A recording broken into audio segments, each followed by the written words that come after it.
And music, please.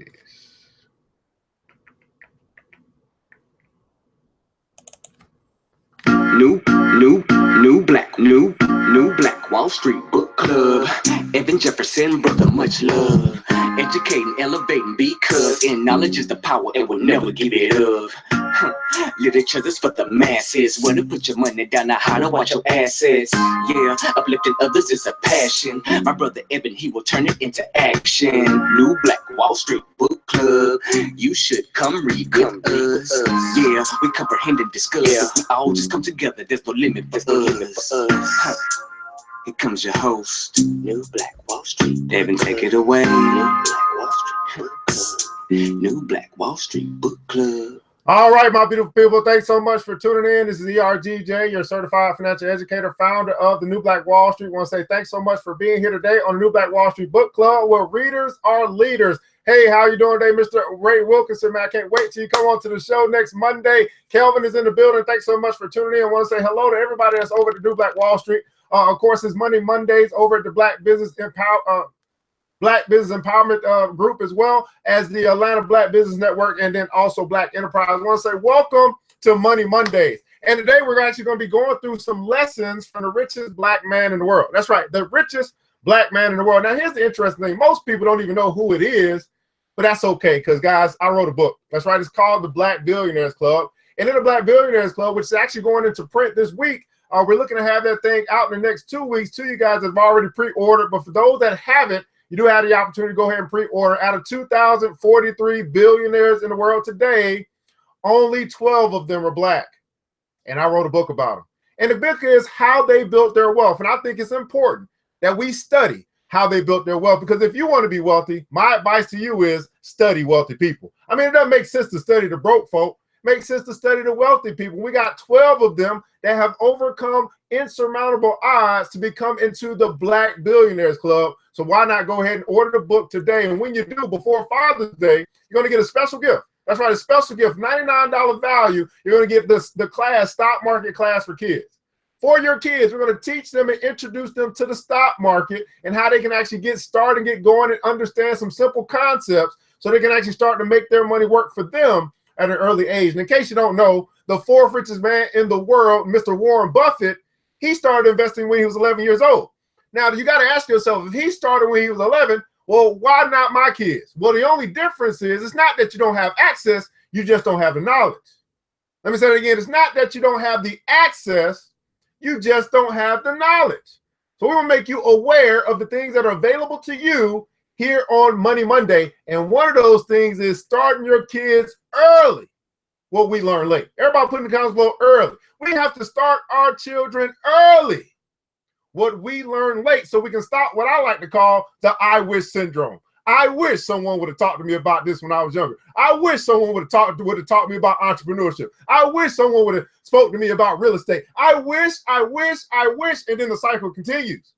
Well, we can stop that by educating the youth on the things that we now know that we wish we would have learned when we were younger. That's right, Money Monday, Mr. Thayer is in the building. So if you want to interact with us, just come on over to my personal page. I tried to make sure I was places that you can go, but this is Money Monday. Now, I do want to let you know that we actually did just launch our We Sick Boss clothing line. Now, some people think this is a little problem. Like, we sick, what are you saying? Well, here's the deal. The first step to recovery is to admit that you have a problem. And I know I'm all about empowering black folk, but first we must admit that we got a problem. Many of us just don't believe that we deserve wealth, that we deserve prosperity. We just hold ourselves back so much. We won't practice group economics. We won't lean on our brothers and sisters. We're always trying to do it all by ourselves. So I want to thank God for all these groups that actually put us together. But I will say this to you, individual. When you come to these groups, are you selfish or selfless? Are you the person that all you do is just post links all day long? Or do you actually try to connect with people to see how you can collaborate and you can grow and build something together? See, divided, we beg. United, we bargain. Let me say that again. You might want to put that in the comments below. United, you can bargain. Divided, you beg. How long, black folk, are you going to operate in silos and expect to get ahead? There's a good old principle that says this, that says if you want to go fast, you go alone. But if you want to go far, you go together. And you got to make up in your mind that you're going to decide, you're going to be intentional about collaborating with your brothers and sisters so that we can all unite and we can take on this united front.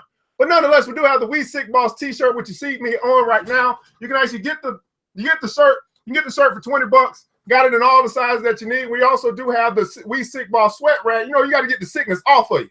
You got to get it off of you, right? You got to get it off of you. So you can actually order that as well for $10. And then it's the combo. If you want to do both of them together, we'll do it for $25. Okay? All right, just to show your support. But nonetheless, let's get into what we need to get into today. The lessons for the richest black man in the world. What's going on, Latia? How are you? Yeah, go ahead and say hello. Let us know that you're here if you are here. So what we're doing is we're going through Dangote's 10 Commandments on Money. Now, his name is Aliko Dangote. He is the richest black man in the world, and he actually wrote a book, Dangote's 10 Commandments on Money. Now, we're into the second week, and we're on to commandment number 4. Let's do a quick recap. Number 1, he said this. Rule number 1, when you go into business for something for which you have a passion. Everybody put in the comments a little passion. Go into business for something for which you have a passion. Rule number 2, he said, start small. That was it. Start small. Said, don't fret humble beginnings. Start small. And then number 3, he said, was sell cheap, give quality, but don't kill the competition. Sell cheap, give quality, but don't kill the competition. Well, we're into commandment number 4 from the richest black man in the world. And I hope you got your notes, and I hope you're ready to get a little lesson from what we're going to hear from Dangote and Peter and Saki, who wrote this book after spending time with the richest black man in the world. Number 4 is this. There's no substitute for hard work. Everybody put in the comments for hard work. There's no substitute for hard work. Now, the good book tells us that if you're going to be lazy, right, you're going to end up being poor. Okay, so there's no substitute for hard work.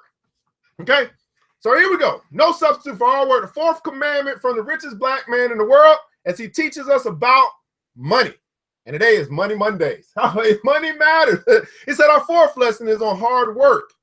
He said that on that hot Sunday afternoon in Kano, in Lagos, rain had been falling more than ever before, that people were attributing it to the global warming. And I was wondering if Kano was not part of the globe. At the Murtala Mohammed International Airport, our flight was delayed for over 40 minutes because of the heavy rain. That was accompanied by thunder and lightning, but Kano was as if it had not rained in years. Clad in what I usually call this pan-Nigerian dress, a buba and a sokoto with a black Yoruba cap to match. He was at peace with himself and the world. As you have gone into business, he began, I think that it is most appropriate to teach you the importance of hard work. Hard work is the key to success in life. Once you're ready to work hard and you are consistent, you will make money. Everybody put in the comments below, I will make money. The key is hard work. Now, I see too many folks that think that money's just going to fall out the sky. They can just pray their way to financial wellness and prosperity. They just think they don't have to do nothing, but it says faith without works is dead. Hard work with consistency and you will make money. The other thing is that people are making a lot of mistakes. 2 things don't go together, and that is enjoyment and making money. You must choose one and follow it aggressively. Do you understand me? Look at this. He said 2 things don't go together, and that is enjoyment and making money. You must choose one and follow it aggressively. Now, too many black folk are choosing enjoyment every day, and they're following it aggressively, and they find themselves not making money. But then there's quite a few of us who have chosen making money, right? We've chosen to sacrifice, thanks so much, Miss Brown, of enjoyment for a short temporary time to go and get our money together. Go and fix the money problem. And we find that later on we can enjoy all the fruits of our labor. But see, too many of us, we are trying to enjoy before we put in the work. Oh, don't shout me down because I'm preaching good. We're trying to enjoy before we put in the work. When you think about the people that have aged and they're older, they're driving the Corvettes, they're having a good time, they put in the work. And now they're enjoying the fruits of their labor. Do you understand me? He said. I nodded affirmatively. Hard work and enjoyment are not friends, he continued. They are enemies. They're like human beings and hookworm. They don't go together. This is because while hard work is bringing in, enjoyment is taking away. And the enjoyment is always faster in taking away than hard work is in bringing it in. For instance, what hard work brought in 1 year, enjoyment can take away in 1 hour. Oh my goodness. Might want to put that down in the comments below. What hard work can bring in 1 year, enjoyment can take away in 1 hour. Let me repeat that one more time, because that's my post for today. What hard work can bring in 1 year, enjoyment can take away in 1 hour. It's a whole lot easier to spend than it is to earn. It's a whole lot easier to spend than it is to earn.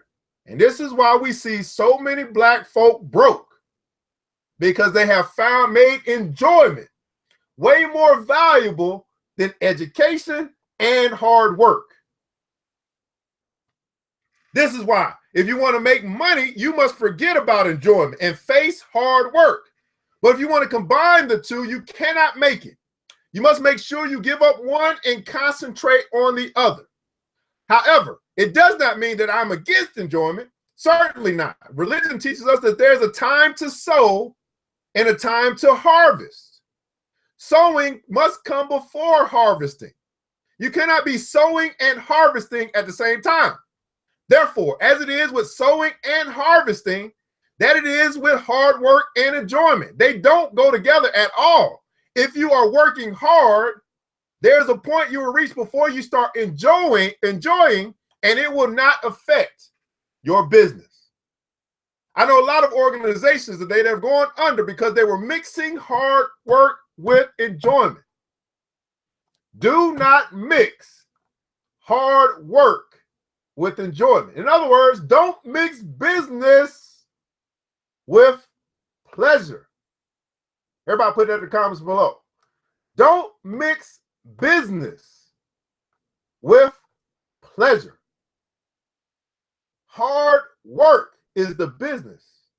Enjoyment is the pleasure. Don't mix business with pleasure.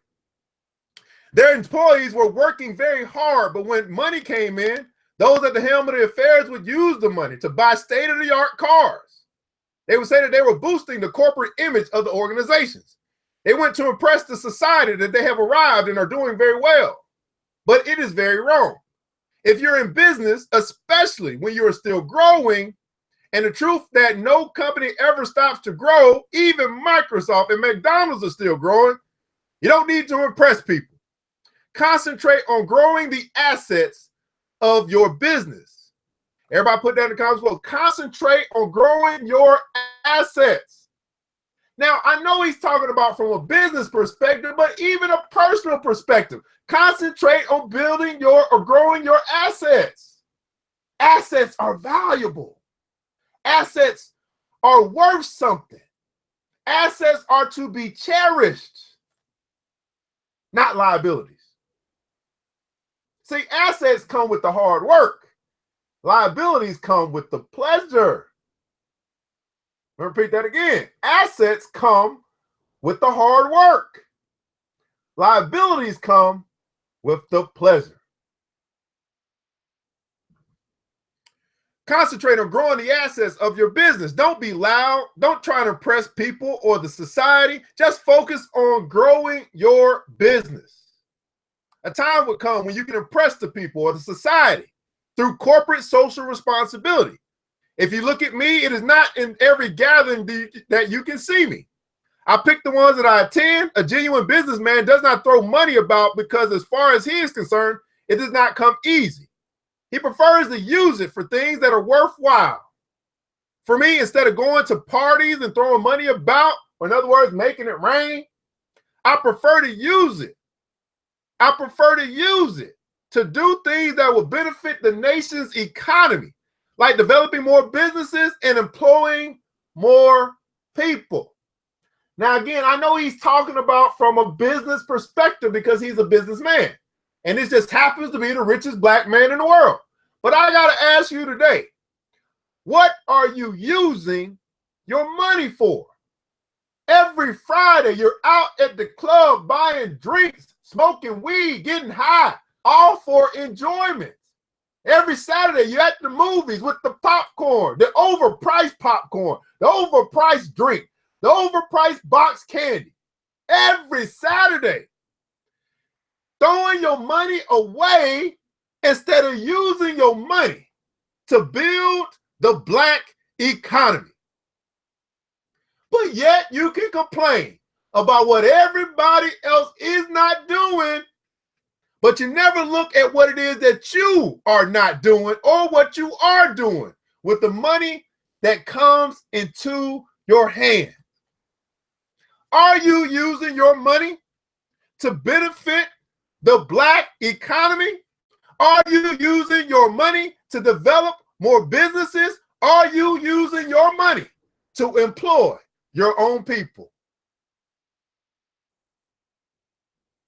See, something happens when we actually got to step inside of the story and ask ourselves, what am I doing to make a difference?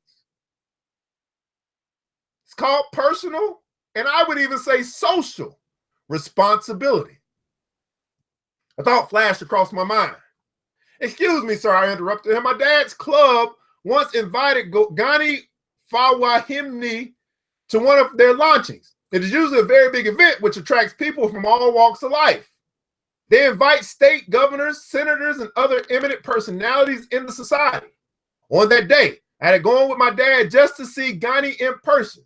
The governors, senators, and other special invitees came, but Gani did not come. He only sent a check. I felt bad. In fact, I was disappointed. My teacher shook his head. You don't need to be disappointed. Gani is a shrewd businessman.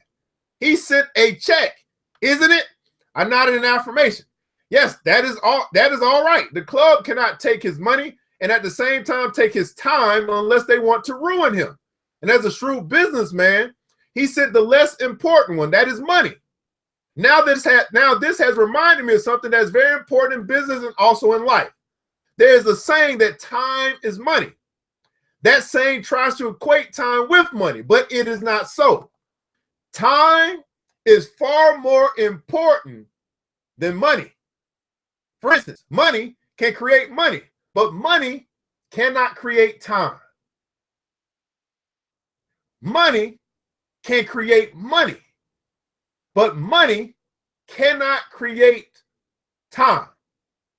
Therefore, anytime you are saddled with the option of money and time, business people, listen to this very carefully. Anytime you are saddled with the option of money and time, make sure you choose time. Do you understand me? The question was so emphatic, I had to open my mouth to answer instead of nodding. It had almost become my style. Yes, sir. You better note that because it is very important. It will help you both in life and in business. Any time lost cannot be regained, but any money lost, more could be made. This is why every good businessman, every good businesswoman strives to make the best use of their time. Everybody put in the comments below, time. Time. Time is more valuable than money. And as you think about that, you got to ask yourself, businessman, businesswoman, black man, black woman, how much time have you been wasting? I know that we waste a lot of money, and that's one thing. But now we need to ask ourselves, how much time have we been wasting? How much time have you been wasting doing things that bring you no benefit other than enjoyment? other than entertainment? How much time have you been wasting thinking that you control it, that you got more of it? How much time is going to pass by in your life before you begin to appreciate the time that you have? The time that you have with your family, the time that you have with your siblings and your children, the time that you have in your community. How much time are you going to waste? Because time is more valuable than money. Anytime lost cannot be regained. That is why every good businessman tries to make best use of his or her time. By sending a check, Gandhi would have the time to make more money than he had sent to the club before the end of the event. That he was invited to attend. Even if he did not make the money at that point, he would have had the time to think. And what else brings money if not thinking? That is ideas. This is the more reason serious-minded people are not party freaks. Have you seen Tony Elemilu? I shook my head. Have you seen Jim Ovia? I shook my head once more. You cannot see them because they are battling with time. The 24 hours to get to everyone is not even enough for them. And that is why they cannot be among the regular faces you see at parties and other ceremonies. He paused and picked up his cell phone, which was on the table, and looked at the screen. He saw a text message and opened it to read. And after he replied to the text, he put the phone back on the table. Now let's summarize the lesson. I said that hard work and enjoyment do not go together. They are like fire and petrol, which means they are not friends. I said that for you to make money, you have to forget about enjoyment and concentrate on hard work. And that you have to reach a point before you start enjoying. I also said that while your business is still very young, you should not try to impress people or the society, but that instead, you should keep on growing the business up to a point before you can start giving back to the society. The giving back to the society that I mean is not throwing money at parties, but through corporate social responsibility.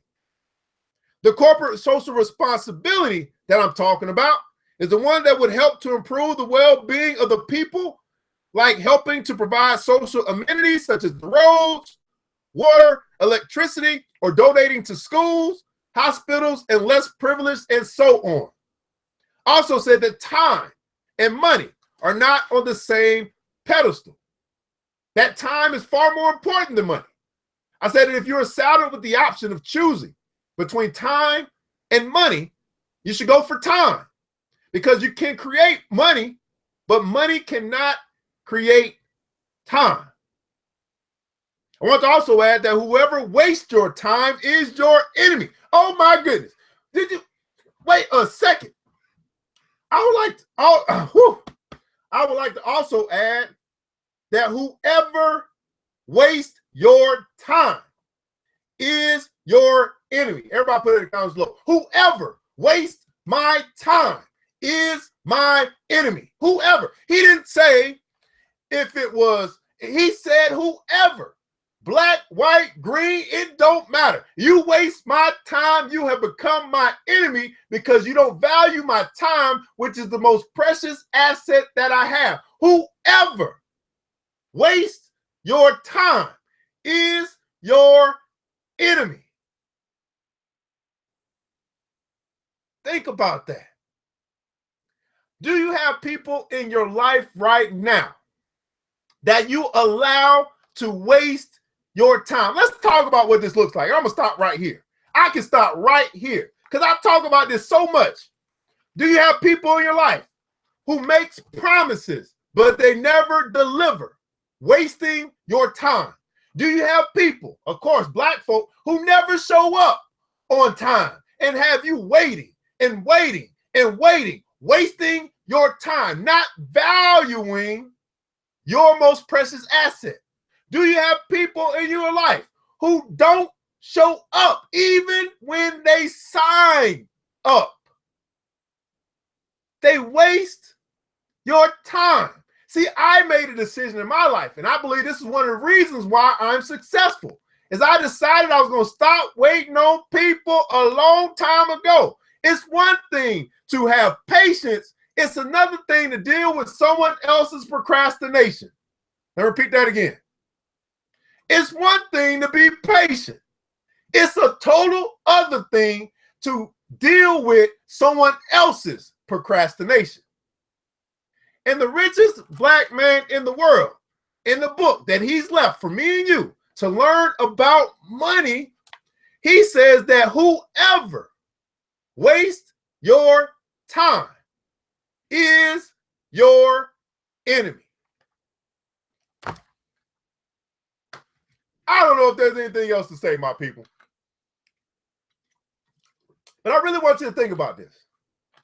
Do you have business partners who waste your time? Do you have peers who waste your time? Do you have family members who waste your time? Do you allow people to waste your time simply because you're trying to be nice?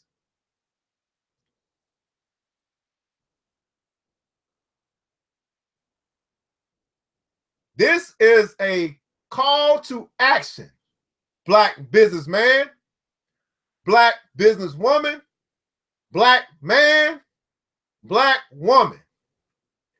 Get the time wasters out of your life and watch how quickly you accelerate in your business and in your life. Get rid of the dead weight. Why are you eating with your enemy? The enemy who continues to waste your time. Well, guys, it's ERGJ, your certified financial educator, founder of the New Black Wall Street Book Club. Going through the book, Dangote's 10 Commandments on Money, Lessons from the Richest Black Man in the World. And I hope that you got a few lessons today that you can implement into your life and implement into your business. Matter of fact, if you don't mind right now, since you've been watching, because I believe the exchange of money is the exchange of value. If you got some value out of the time that we spent here today, just go ahead and drop in the comments below what it is that you learned today. What was your takeaway? What's something that the richest black man in the world has imparted unto you, and this is your way of showing your appreciation for him putting it in a book? See, you get a chance to say, you know what? I didn't even think about it that way. You know what? I learned something new today because we read the book together. And this is what the New Black Wall Street Book Club is all about, highlighting our very own people, black folk, who have put things in the book. And if we choose to read it, we may just take away something from it. What is it that you learned today, black folk, as you have been watching this episode, New Black Wall Street Book Club? What's one thing that you take away from the chapter that we didn't finish the chapter? We're going to pick it up tomorrow. But what we read today, time is more valuable than money. Don't equate enjoyment with hard work. What was your takeaway? What was the thing that he spoke to you? And I know I talk a little bit faster than you type, so I'll give you a couple moments to write that down, because this is your way of just showing your appreciation, guys. Don't be the person that's a taker. Be a person that says, you know, I'm going to give something back and I'm going to share with the universe what I took away today. Anthony said, Miss Brown said, hey, I learned facts, right? Latia said, whoever wastes your time is your enemy, right? Guys, don't forget, man, go ahead and support your boy with the new clothing line out, the We Sick Boss movement, man, where at the end of the day, guys, the first step to recovery is admitting that you have a problem. That's what We Sick Boss is all about. We got to admit that we got some issues. We got to admit that we might just be sick when it comes to this building the black economy and rebuilding Black Wall Street. We can get you a shirt for 20 bucks and also get you a sweat rag for 10 that we showed as well. And you can also pick up the whole combo if you like. You pick up the whole combo if you like for $25. Giving will take you a long way. That's right, man. Anyway, guys, well, I want you to remember this, man, as you guys we close out today on the New Black Wall Street Book Club, that it takes a village, but it starts with us. Let's build black wealth together. Well, I want to thank you so much for tuning in to Money Mondays. Have a magnificent one. We'll talk to you soon. New Black. It's the New Black Wall Street Book Club. Wall Street. With your host, Evan Jefferson. It's time for us to go. Yeah. Now, you ain't got to leave the computer. But we encourage you to get out there and learn and apply all the things you learn at the New Black Wall Street Book Club.